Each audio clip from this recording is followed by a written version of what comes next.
ராதே ராதே. நம்ம சத்குருநாதருடைய பரம கிருபையினால ஸ்ரீமத் பாகவத மகாபுராணம் கத்துண்டு வரோம். இப்பொழுது 5வது ஸ்கந்தத்தில் 20வது அத்தியாயம் கத்துண்டே வரோம். இந்த 20வது அத்தியாயத்தில் ஒரு தீபமாக பார்த்துட்டே வந்தோம். கடைசியில் பிளக்ஷ தீபம், அதை சுற்றி இருக்கக்கூடிய அந்த சுத்தோதம்னு சொல்லக்கூடிய சுத்தமான ஜலத்தினால ஆன ஒரு சமுத்திரம் அப்படிங்கிற வரைக்கும் நம்ம பார்த்தோம். இப்போ இதற்கு மேலே என்ன இருக்குது அப்படிங்கிறத அந்த மேலே இந்த அத்தியாயத்தில் சொல்கிறார். இந்த சுத்தோதத்தையும் தாண்டி என்ன இருக்குது அப்படின்னா லோகாலோகாச்சலம் அப்படின்னு ஒரு பெரிய மலை இருக்காம். இந்த லோகாலோகாச்சலத்துக்கு எதற்கு அப்படி பேர் அமையிறதுனா லோகம் அலோகம் அப்படிங்கிற இந்த 2 பிரதேசத்தையும் அது பிரிக்கிறதாம் அந்த மலை. அதனால லோகாலோகாச்சலம்னு பேர். இதுக்கப்புறமா சொல்ல போகிறார் லோகம்னா என்ன அலோகம்னா என்னங்கிறத பின்னாடி சொல்ல போகிறார். இப்போது இந்த லோகாலோகாச்சலம் அப்படிங்கிறது இந்த ஒரு கடைசி சமுத்திரம் இருக்கு இல்லையா, சுத்த ஜலத்தினால அந்த சமுத்திரம் அதுலேருந்து எவ்வளவு தள்ளி இருக்குது அப்படிங்கிறதுக்கு ஒரு கணக்கு ஒன்று சொல்கிறார் ஸ்ரீ சுகர். அந்த இடத்துல போட்டிருக்கு, இந்த பிளக்ஷத்வீபம் கடைசி தீபமாக இருக்கக்கூடிய இந்த பிளக்ஷத்வீபத்தில் நடுவில் ஒரு மலை ஒன்று ஒரு வட்டம் மாதிரி இருக்குதுன்னு சொன்னோம் இல்லையா, மானசோத்தர மலை அப்படின்னு. அந்த மானசோத்தர மலையிலேருந்து நடுவில் இருக்கக்கூடிய மேரு மலை, எல்லா தீபங்களையும் தாண்டி வந்தால் நடுவில் மேரு மலை இருக்குது. இந்த ஒரு டிஸ்டன்ஸ், அதாவது இந்த ஒரு அகலம் எவ்வளவு இருக்கோ அவ்வளவு அகலம் இருக்காம் இந்த சுத்தோதத்துக்கும் தாண்டி அந்த லோகாலோகாச்சலம் அப்படிங்கிறது. அந்த பிரதேசம் அவ்வளவு பெருசாக இருக்குது. அதில் முதல்ல எப்படி இருக்குது அப்படின்னா ஒரு சாதாரண பூமி பிரதேசம்தான். அதற்கு மேலே கொஞ்சம் தூரத்தை கழித்து எப்படி இருக்குன்னா காஞ்சனி அன்யா அப்படிங்கிறது. அந்த பூமி பிரதேசம் அப்படிங்கிறது மொத்தமே தங்கமயமாக இருக்காம். அப்படியே பளபளபளன்னு அந்த பூமி அப்படியே தங்கத்தினால ஆகப்பட்டிருக்காம். ஒரு கண்ணாடியால் ஒரு தரை பண்ணால் அது எப்படி ஜொலிக்கும் அந்த மாதிரி ஜொலிக்கிறதாம் அந்த தரை. அது மட்டும் இல்லை, இந்த முதல் பூமி பிரதேசம் சொன்னோமே சாமானியமான பூமி பிரதேசம், அதில் கூட 1-2 ஜீவராசிகள் வாழறதுக்கு சம்பவம் இருக்குது. ஆனால் அந்த அடுத்ததாக சொல்கிறாரே அந்த காஞ்சனி அப்படின்னு தங்கமயமான பூமி, அது எப்படி இருக்குது அப்படின்னா எஸ்யாம் பிரஹிதா பதார்த்தோ ந கதஞ்சித் புனகா பிரத்யுபலபியதே தஸ்மாத்து சர்வசத்வ பரிகிருதா ஆசீத்துன்னு ரொம்ப ஆச்சரியமான ஒரு இடம். அது என்ன அப்படின்னா அந்த இடத்துல எந்த ஒரு வஸ்துவோ இல்லை ஒரு ஜீவனோ ஒரு பதார்த்தமோ அந்த இடத்துக்கு போயிடுத்து அப்படின்னா என்ன ஆகும்னா இந்த பூமி அதை அப்படியே இழுத்துன்றுமா, அது காணாத போயிடும். அதுக்கப்புறமா அதை திருப்பி பெறவும் முடியாது, அதை திருப்பி பார்க்கவும் முடியாது. அதனால சர்வ சத்வ பரிகிருதா ஆசீத்து அப்படிங்கிற. அதனால அந்த ஒரு பூமி பிரதேசத்தில் எந்த ஒரு ஜீவராசிகளும் கிட்டக்க போகிறதும் இல்லை, அங்கே வாழறதும் இல்லை. அப்படி ஒரு இடம் இருக்காம். அதையும் தாண்டி தான் இந்த லோகாலோகாச்சலம் அப்படிங்கிறது இருக்குது. ஆனால் சாமானிய மனுஷர்கள் தான் அங்கே யாரும் வாழறது இல்லையே தவிர, ரொம்ப ஆச்சரியமாக சொல்கிறார், தேவர்களுக்கு அது விகாரஸ்தானமாக இருக்காம். தேவர்கள்லாம் விளையாடக்கூடிய இடமாம் அந்த தங்கமயமான பூமி பிரதேசம் அப்படிங்கிறது. இப்போது இந்த லோகாலோகாச்சலத்துக்கு ஏன் அப்படி பேர் அமைஞ்சது அப்படின்னு சொன்னார் இல்லையா, லோகம் அலோகம் அப்படின்னு. லோகம்னா என்ன அப்படின்னா சூரிய கிரணங்கள்னால பிரகாசப்படுத்தக்கூடிய இடத்துக்கெல்லாம் லோகம் அப்படின்னு பேர். சூரிய கிரணங்கள் எந்த இடத்த பிரகாசப்படுத்தலையோ அதற்கு அலோகம் அப்படின்னு பேர். அப்போது இந்த லோகாலோகாச்சலம் இந்த பக்கம் என்ன இருக்குன்னா லோகம், அதாவது சூரியனால் பிரகாசப்படுத்தக்கூடிய இடங்கள். அந்தண்ட பார்த்தோம்னா லோகாலோகாச்சலத்துக்கு அந்தண்ட சூரிய கிரணங்கள் கூட போக முடியாதாம். ஏன்னா அவ்வளவு உயரமாக இருக்காம் அந்த லோகாலோகாச்சலம். அதனால அதுக்கு அந்தண்ட இருக்கக்கூடிய பிரதேசம் அப்படிங்கிறது அலோகம் அப்படின்னு பேர். இந்த 2த்துக்கும் நடுவில் வரம்பாக அது இருக்கிறதுனால தான் இதற்கு லோகாலோகாச்சலம் அப்படின்னு பேர். அது எவ்வளவு பெருசாக பகவான் அந்த லோகாலோகாச்சலத்தை அமைச்சிருக்கார் அப்படின்னா பூஹு புவஹா சுவஹா அப்படின்னு முதல் 3 லோகங்கள் இருக்கு இல்லையா, ஸ்வர்க்கம் வரைக்கும். அந்த 3 லோகங்களும் எவ்வளவு உயரம் இருக்கும் அந்த அளவுக்கு உயரமாக இருக்காம் இந்த லோகாலோகாச்சலம் அப்படிங்கிறது. எப்படின்னா சந்திரமண்டலமோ அல்ல நட்சத்திரங்களோ அல்லது சூரிய மண்டலமோ அதெல்லாம் தாண்டி இருக்கக்கூடிய துருவ மண்டலமோ அதற்கும் மேலே உயரமாக இருக்காம் இந்த லோகாலோகாச்சலம். அதனால எந்த ஒரு நட்சத்திரத்தினோட ஒளியோ அல்லது சூரியனோட ஒளியோ இல்லை துருவமண்டலத்தோட ஒளியோ எதுவுமே இந்த மலையை தாண்டி அண்ணன்ட்ட போக முடியாத மாதிரி பகவான் அதை அமைச்சிருக்கார் அப்படின்னு சொல்கிறார். அதனால் இப்போ சுகர் சொல்கிறார், நான் உனக்கு இப்போது இந்த பூமண்டலத்தை நான் நன்னா வர்ணிச்சிருக்கேன் இல்லையா, இந்த லோகம் அப்படின்னு சொல்லக்கூடிய இந்த பூஹு பூவஹா சுவஹா அதில் இருக்கக்கூடிய அந்த தீபங்கள், அதை சுற்றி இப்போது வரம்பாக இருக்கக்கூடிய அந்த லோகாலோகாச்சலம், அதனுடைய தனித்தன்மைகள், ஒன்றுடைய குணாதிசயங்கள், இது எப்படி அமைஞ்சிருக்கு இதெல்லாம் நான் உனக்கு வர்ணனை பண்ணியிருக்கேன். எப்படின்னா பெரியவர்கள்லாம் எப்படி சொல்லியிருக்காளோ அது போல் நான் உனக்கு வர்ணனை பண்ணிட்டேன் அப்படிங்கிற. ஆனால் இது வெறும் இந்த 3 லோகங்கள் மட்டும்தானே, அதற்கு மேலே இன்னும் மேலே 4 லோகங்கள் இருக்குது. தபஹா ஜனஹா சத்தியம்லாம் இருக்குது. கீழே பார்த்தோம்னா அதல வித்தல சுத்தல பாத்தாள வரைக்கும் லோகங்கள்லாம் இருக்குது. இது எல்லா 14 லோகங்களையும் சேர்த்து தான் இந்த பிரம்மாண்டம் அப்படின்னு சொல்கிறோம். அதாவது ஒரு அண்ட வடிவில் இருக்குது அப்படின்னா என்ன அர்த்தம்னா ஒரு முட்டை வடிவில் இருக்காம் இந்த முழு பிரம்மாண்டமும். அப்போது இந்த முழு பிரம்மாண்டத்தினுடைய அகலம் அப்படின்னு ஒன்று இருக்குமே, அதில் இந்த லோகாலோகாச்சலம் வரைக்கும் பார்த்தோம் அப்படின்னா அது 4ல் 1 பங்கு தான் அப்படிங்கிற. அப்போது இந்த மேருமலையிலேருந்து இந்த லோகாலோகாச்சலம் வரைக்கும் இருக்கக்கூடிய அந்த அகலம்ங்கிறது 4ல் பிரம்மாண்டத்தினுடைய 1 பங்கு தான் அப்படின்னு சொல்கிறார். இந்த லோகாலோகாச்சலத்துக்கும் தாண்டி என்ன இருக்குது அப்படின்னா 4 திக்கஜங்கள் அப்படின்னு சொல்கிறோம் இல்லையா. அதாவது அந்த திக்கஜங்களோட பேர் சொல்கிறார். ரிஷப, புஷ்கரச்சூட, வாமன, அபராஜித அப்படின்னு. பிரம்மதேவர் என்ன பண்ணியிருக்காராம், 4 திக்குலேயும் இந்த 4 திக்கஜங்களை நிறுத்தி வச்சிருக்காராம். எதற்காக அப்படின்னா அந்த பூமியை அப்படி தாங்கிறதுக்காக, அதோடைய ஒரு வெயிட்டை தாங்கிறதுக்காக அப்படி 4 திக்குலையும் நிறுத்தி வச்சிருக்காராம் பிரம்மதேவர். இந்த ஒரு வர்ணனையோடு நம்ம இந்த செஷனில் நிறுத்திப்போம். அதாவது 34வது கத்தியத்துலேருந்து 39வது கத்தியம் வரைக்கும்.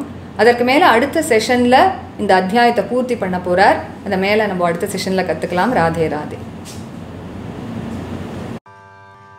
கோபிகா ஜீவனஸ்மரணம் கோவிந்தா கோவிந்தா. सद्गुरुनाथ महाराज की जय. कलये सुन्दराकारं सदैकप्रियदर्शनम् अज्ञाननाशकं देवं सद्गुरुं मुरलीधरं मुरलीमण्डितकरकमलं मुनिजनमोहनम् व्यत्यस्तपादं वनमालाधारिणं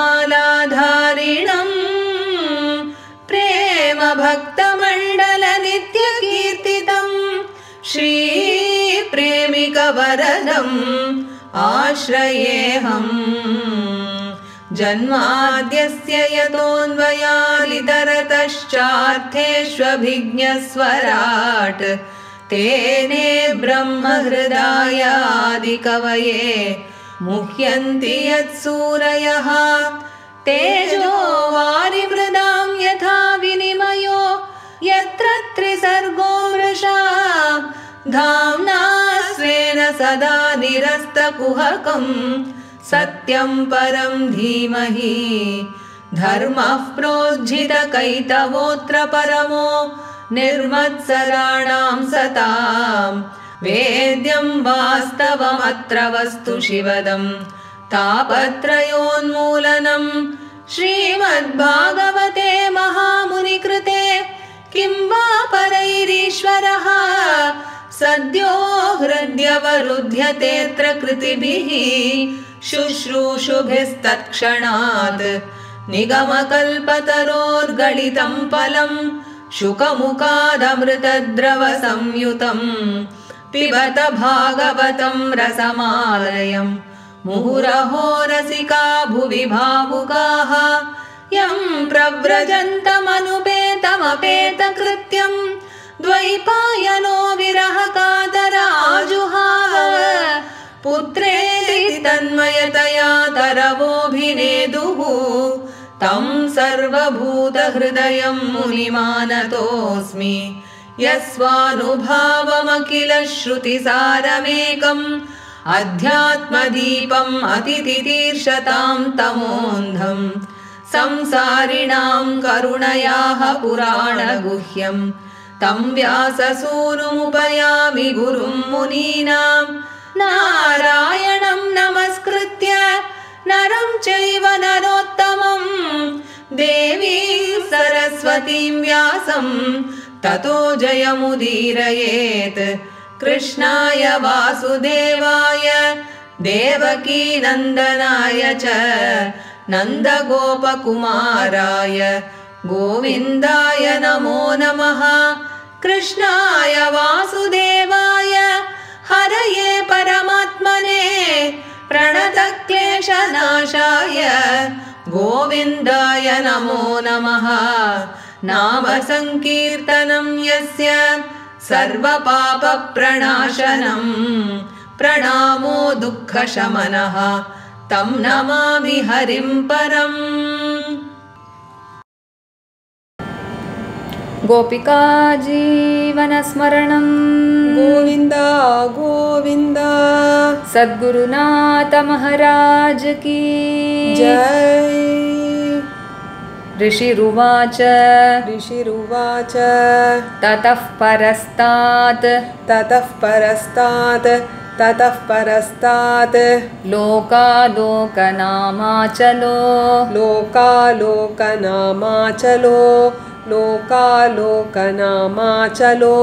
लोकालोकयोरन्तराले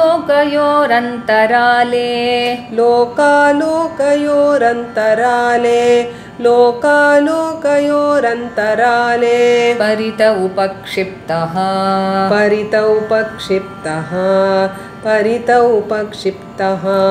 यावन्मानसोत्तरमेर्वोः यावन्मानसोत्तरमेर्वोरन्तरं तावती भूमिः काञ्चनी अन्या तावती भूमिः काञ्चन्यन्या आदर्शतलोपमा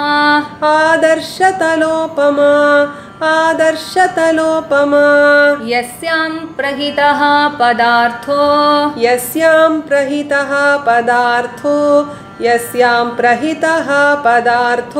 न कथञ्चित् पुनः प्रत्युपलभ्यते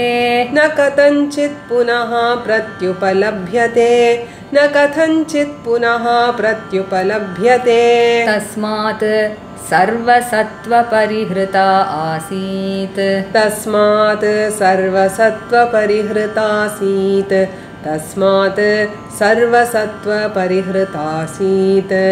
लोकालोक इति समाख्या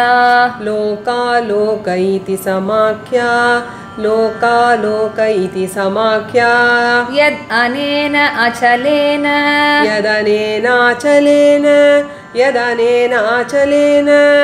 लोकालोकस्य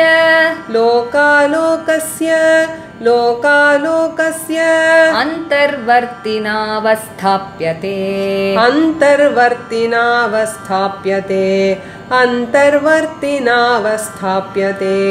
स लोकत्रयान्ते परितः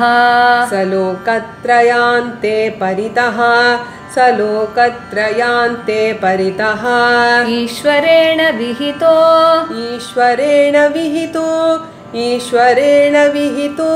यस्मात् सूर्यादीनां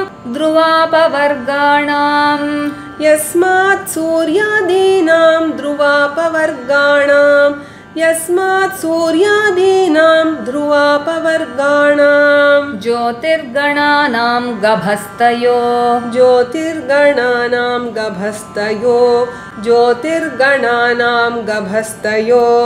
अर्वाचीनान् त्रीन् लोकान् आवितन्वाना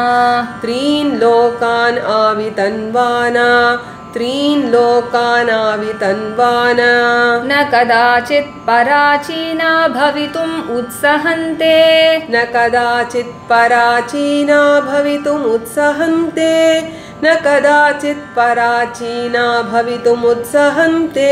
तावद्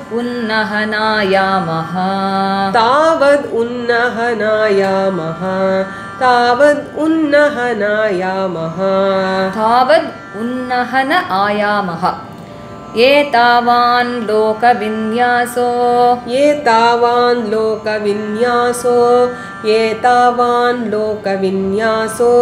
मानलक्षण संस्थाभिः विचिन्तितः कविभिः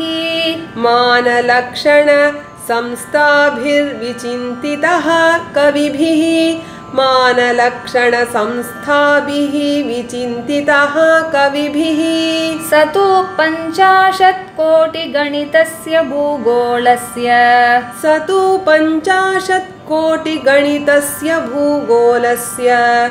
स तु 50,000,000,000 भूगोलस्य तुरीयभागोऽयं लोकालोकाचलः तुरीयभागोऽयं लोकालोकाचलः तुरीयभागोऽयं लोकालोकाचलः तदुपरिष्टात् तदुपरिष्टात् चतस्रषु आशासु चतस्रश्वासासु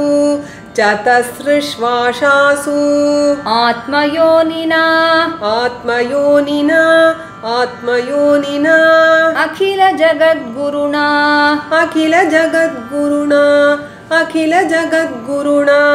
अधिनिवेशिता ये द्विरदपतयः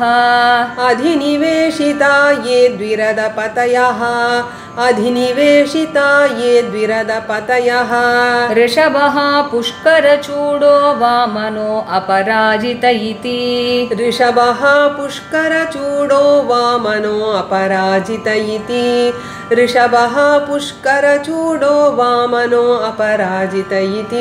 सकललोकस्थितिहेतवः இப்போ 34 லேந்து 39வது கத்தியம் வரைக்கும் சேர்ந்து படிக்கலாம்.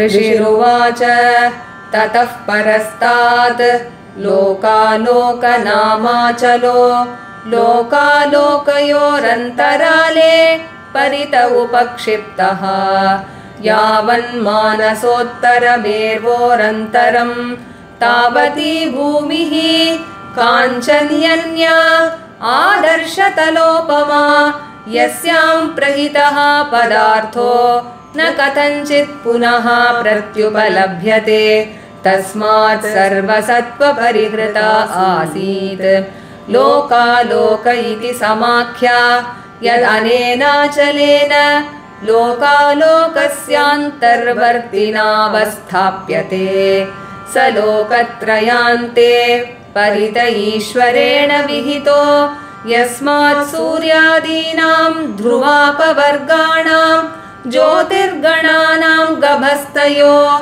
अर्वाचीनान् स्त्रीन् लोकान् आवितन्वाना न कदाचित् पराचीना भवितुम् उत्सहन्ते तावदुन्नहनायामः एतावान् लोकविन्यासो मानलक्षण संस्थाभिर्विचिन्तितः कविभिः स तु 50,000,000,000 भूगोलस्य तुरीयभागोऽयं लोकालोकाचलः तदुपरिष्टात् चतस्रश्वासासु आत्मयोनिना अखिल जगद्गुरुणाधिनिवेशिता ये द्विरदपतयः ऋषभः पुष्करचूडो वामनो अपराजित इति सकललोकस्थितिहेतवः श्रीहरये नमः श्रीहरये नमः श्रीहरये नमः गोपिका जीवनस्मरणं गोविंद गोविंद सद्गुरुनाथ महाराज की जय. இந்த செஷனும் நம்ம படிச்ச ராகம் மோகனம். அடுத்த செஷன்ல இந்த அத்தியாயம் முடிகிற வரைக்கும் கத்துக்கலாம். Radhe Radhe. Radhe Radhe. By the grace of our Guru Maharaj, we are learning Srimad Bhagavata Mahapurana, and now in the 5th skanda we are learning the 20th chapter. So in the 20th chapter we have been seeing how Sri Shuka is describing one dvipa after the other, and he completed with the Plaksha dvipa, which is the last dvipa. In the previous session we saw that, and further in this chapter he goes on to say what exists beyond the last ocean, which is the Shuddhoda, or the ocean which has the pure waters. So he says beyond this pure water ocean is a huge mountain called the Lokalokachala, and this Lokalokachala is encircling this pure ocean entirely, and this mountain stands as a dividing line between Loka and Aloka, and that is why it gets its name. So he is going to explain that later on in this chapter. And so he says, to explain how far away is this Lokalokachala from this last ocean, that is the Shuddhoda, he says whatever is the distance between the Manasottara mountain and the Meru mountain in the middle.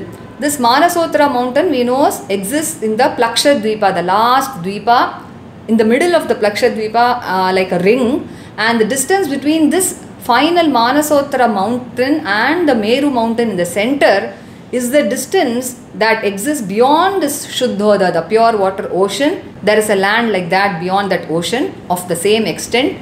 And beyond that there is another place, a region which is called Kanchani, that is, it is made of fully gold.